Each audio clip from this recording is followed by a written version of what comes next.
Stormy seas and lost souls. Who is it? She's dreamt of this before. It's coming. Is it? They say dreams are visions of our memories, thoughts and fears, as seen by our inner eye.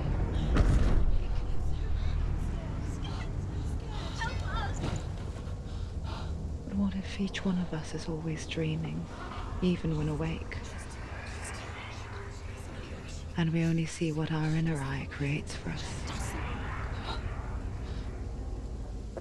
Is this what hell is? A world shaped by Senua's nightmares. Maybe that's why people fear seeing the world through our eyes. Yes, she's scared. Because if you believe that Senua's reality is twisted, you must accept that yours might be too.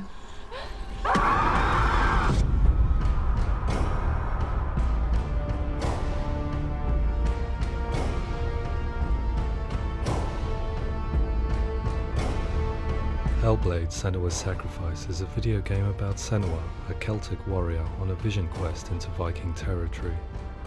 But what sets our hero Senua apart is that she suffers from severe psychotic mental illness. He knows she's getting closer. He can feel her coming closer. She's getting closer. The original idea for Hellblade was to create a classic hero's journey, a journey of suffering, but one where the fantasy world is not another planet or alternate universe, but a world that is constructed in Senua's mind. But to do so would mean putting psychotic mental illness at the center of the experience, a subject that is still considered taboo, and a challenge that was both terrifying and exciting in equal measure. In Hellblade, the starting point was a newly discovered Celtic goddess called Senua in Ashwell, Hertfordshire. When first discovered, her name was thought to be Senua, a name which I liked and kept.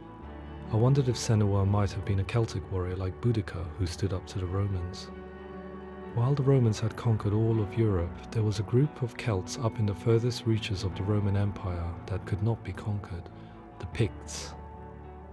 And so the Romans built a wall, called Hadrian's Wall, that spans across Britain from sea to sea to keep the Pictish barbarians at bay. The Picts were known for their war paint, painted on with woad, and their matted hair clumped with lime. And so Senua would be a barbarian Pict in this image. What's your name? Senua. I haven't seen you before. I don't live home much. Oh, Zeno's daughter. I have to go. Wait.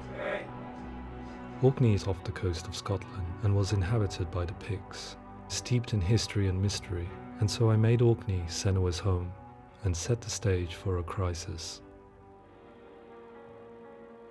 In the late 8th century, the first Vikings landed on the Orkney Islands. The population of the Picts crashed thereafter, replaced by the Norsemen of the 9th century. Were they wiped out? We don't know for sure, but it would seem likely given the reputation of the Vikings. The Northmen's brutality is legendary.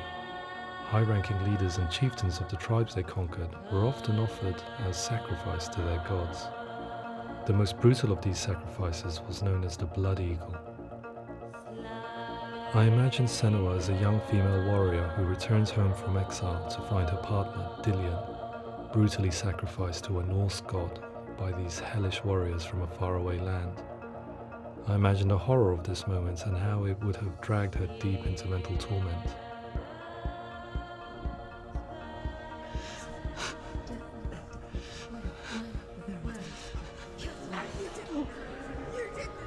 No!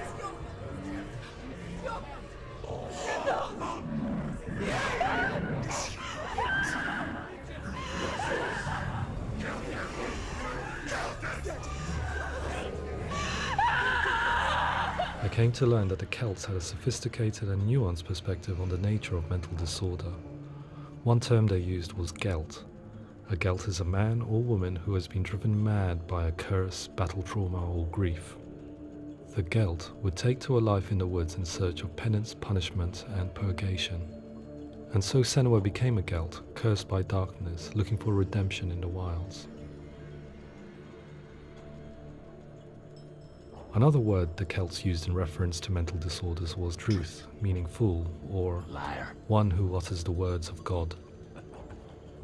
They tell of the mad sinner who flees battle into exile and takes on a beastly nature, growing feathers on his body. The character called Druth in Hellblade is based on a little-known person called Findan, an 8th century Irish Celt who was captured and enslaved by the Vikings, but eventually escaped to Orkney where he became a monk. I will tell you my stories of hell, if I may walk with you. Upon meeting Senua, it would be his stories that fuel her quest deep into their world of gods. The Northmen say the world will come to an end. The sun will grow black, the earth will sink into the sea, the stars will disappear, fire and water will meet, flames will play against the sky, the heavens and earth and all the world will be burned, all the gods will be dead, and the warriors of Valhalla and people everywhere. Senua, prepare yourself for Ragnarok, for it is nigh. So the stage was set for a new adventure, a journey into the Norse underworld called Hell, a vision quest fueled by madness and myth, a fantasy that was created by Senua's own mind, and one that we would experience through her eyes. This is your mission. This is your quest. There is nothing else left. To make a game about a warrior with psychotic mental illness as its central theme was fraught with danger. Mental illness, such as psychosis, is still taboo and rarely acknowledged in a century of cinema, never mind the new medium of games. Where it does feature, it often conflates psychosis and psychopathy associated with a lack of empathy. It is unfortunate that these two words sound so similar that they are used interchangeably in media. I must admit that I didn't have to look very far to discover my own ignorance of the subject. So we reached out to Paul Fletcher, psychiatrist and professor of health neuroscience at University of Cambridge. Psychosis is a descriptive term, and it refers to having a loss of contact with objective reality. So it's characterized by two main sets of symptoms. One of them is hallucinations, where somebody experiences perceptions when there is no actual objective thing out there to perceive. You're already dead. Who are you? And the other is delusions, where somebody comes to very often bizarre, unpleasant, frightening beliefs when there's no good evidence in favor of them. There's no doubt about it. The source of the darkness is in Helheim, and the goddess Hela holds his soul there. We reached out to Welcome, a biomedical research charity that spends billions on research and awareness programs aimed at improving health. Mental health hasn't always been presented in the media in a way that is particularly helpful. It can be challenging to engage people with the subject matter, and there are a lot of preconceived ideas about mental health, and particularly schizophrenia and psychosis. So we hope our support allows the team to continue to collaborate with Paul Fletcher and with those who have experience of psychosis to create a game that provides a fresh perspective on the condition and allows audiences to engage with it in a way that just wouldn't be possible in any other medium. What started out as a brief consultation convinced me that we were only scratching the surface of an immensely deep and interesting subject that could enrich and change the very nature of the game. That's cool. Thanks so much for coming here. Pleasure. Thanks. It's really interesting for me. I'd love to be involved. I think it's fascinating. Absolutely. Our understanding of psychosis is still very much a mystery, and ways of treating it are still primitive compared to physical illness. After all, it is easy to see the pain and suffering caused by physical diseases or physical trauma. It is not so easy to see the mental suffering and trauma of severe mental illness. But what if we could find a way to see it? Games are capable of drawing you in for hours on end, playing the role of a character who is different from you, experiencing their perspective, and actively involving you in a world that functions with a different set of rules. That voice is not a kind. It's that voice calls you to your death. It's an evil voice. If we were to represent Senua's psychosis, we would have to simulate voice hearing, a common attribute. But how can we simulate something we have no first-hand experience of? Professor Charles Fernyhough, a leading expert in voice hearing from Durham University, offered his help. Hearing voices is an experience that is usually associated with severe mental illness, and crucially we know that hearing voices is a part of ordinary life for many people who don't meet the criteria for mental illness. Yeah. Oh, that's not him in real life. We know voices vary according to where they appear in space. Voices can appear far away in the distance, they can appear right there in your ear, they can seem to be coming from inside your head. Based on the information Professor Fernie Ho provided, I put together a sound brief and invited some actors to the studio. We recorded the actors using a binaural microphone, which records the 3D spatial position of sound, replicating the way sound is heard by human ears. It gives you an incredible sense that the person you are listening to is right there beside you. Can't see how she's going.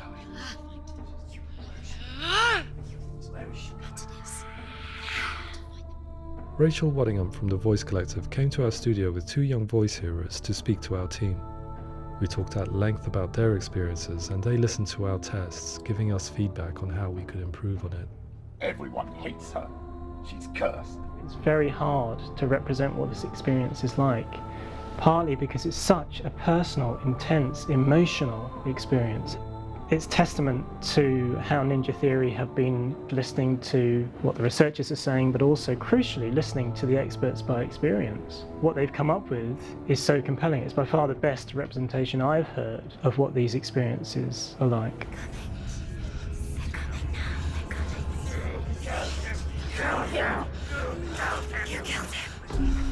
Other common attributes of psychosis are visions and flashbacks. We met with Recovery College East, who work with and care for people recovering from severe mental disorders. A group of service users gave us their first-hand account of what they experience. Sometimes when the visions or what we're seeing is too much, it becomes more difficult until eventually we perhaps don't see anything. The people we spoke to, the stories they told, were fascinating, harrowing and mind-boggling. The reality of what people experienced was vivid, far exceeding what I could possibly have imagined. We went away itching to represent some of these visions and flashbacks in the game. Hands will know my heart is so, love is so far away. Don't you know how I wanna feel deeper? I could never know how you grow, all these days are killing me. Now I see deep in me insanity does unfold. I just wanna feel deeper, deeper. I just wanna feel deeper, deeper.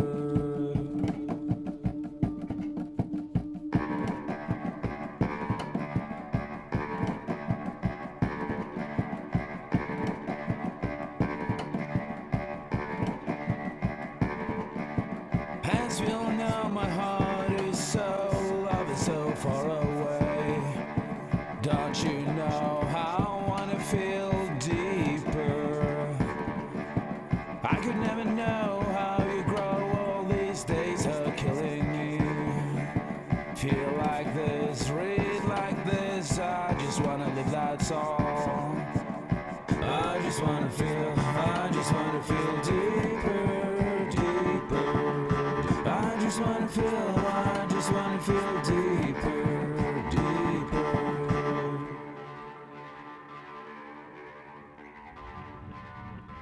To refine our work, we continued to hold meetings with Recovery College East over the course of a year and a half, showing them what we had achieved so far and refining the in-game representations based on their feedback. With their help, flashbacks, visions and changes in perception were woven into the story and gameplay of Senua. The students that are involved in this project are incredibly excited about being involved. They have described the experience as being important because it values their lived experience and shows that despite what we have been through, all of that experience becomes valid, that actually it's something that we should all be talking about. The experiences described range from beautiful to frightening beyond comprehension. I heard of a girl who has to live with an angry voice screaming at her, slamming on her doors and walls 24 hours a day. I met someone who would often see hanging corpses in a room, so real that she would sometimes try to rescue them. The panic and fear that comes with such visions is entirely understandable, and it can be a living horror for some. Worthless, weak, pathetic. Go on, feel sorry for yourself, because there's no one left to do that for you. I was urged by one fellow that we should not shy away from showing this horror, and so I was perpetually torn in making Hellblade. Had we gone too far with our representations or not far enough? broken and lost. Just like your soul. Come on.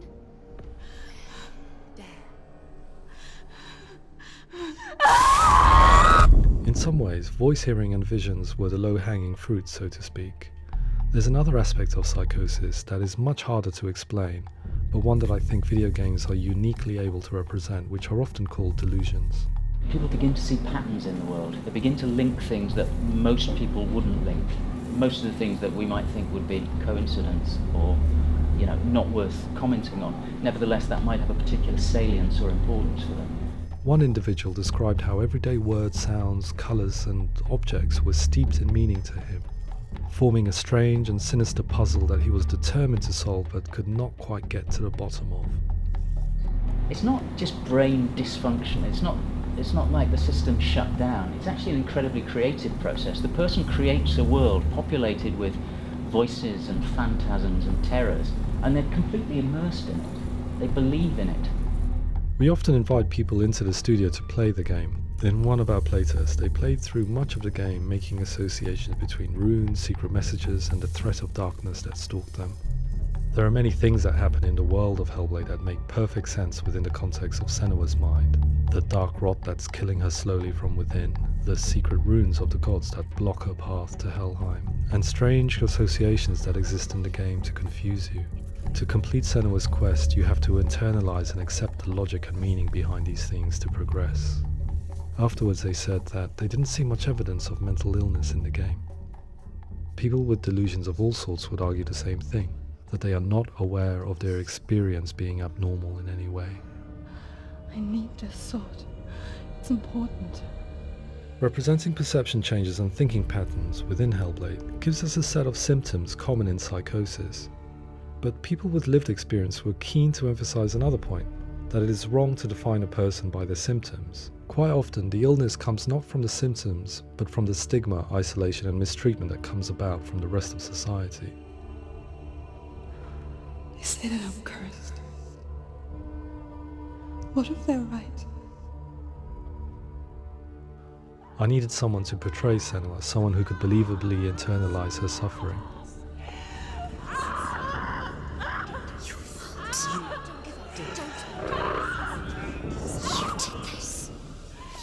Melina Jurgens, our video editor, had been a stand-in for Senua over a few months while we perfected our motion capture techniques. Without realizing it, she had already auditioned for the role, and I knew her well enough to know that I didn't have to teach her to act, but to relive her own internal pain. As often is the case, those who have suffered mental anguish are never far from us.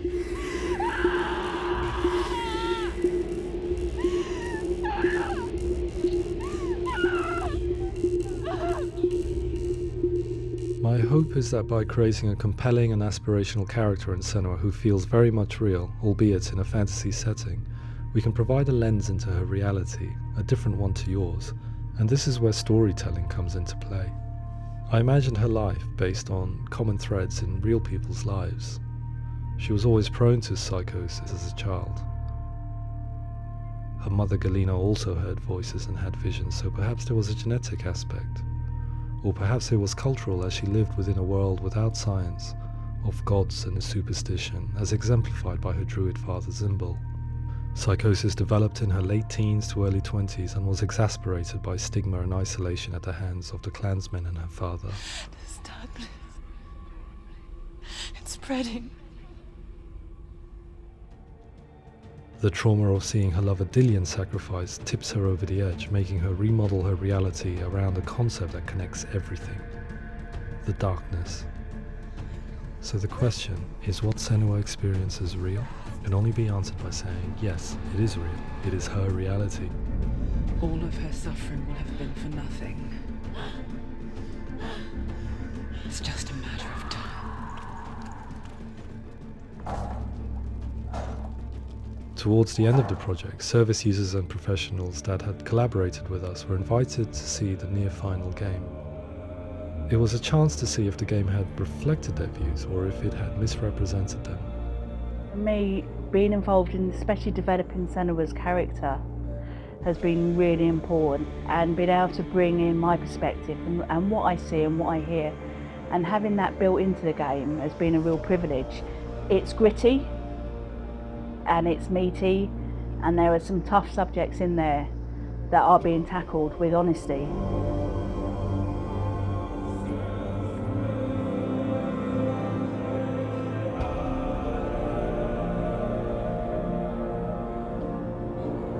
I was blown away by it today, absolutely blown away. It was just fantastic to get the opportunity to use our lived experience in a very creative way. There's nothing tokenistic about the work we've put in. It feels like we've been listened to, things have been taken on board, and I think there was a lot of realism in the game itself, and it feels very authentic.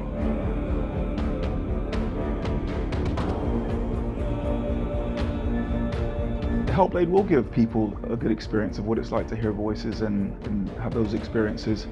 I'm glad that the guys at Ninja Theory have asked us to come along and help them build an experience that's positive when it comes out, and get myself a copy and have a go.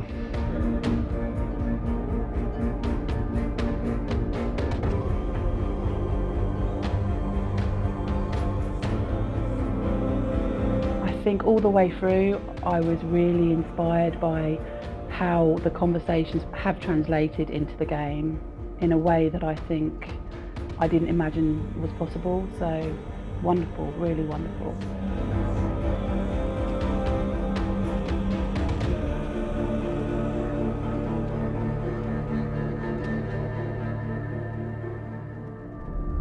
I really hope that others will follow the lead they've set and use the power of something like a video game to change people's perceptions, to increase understanding, and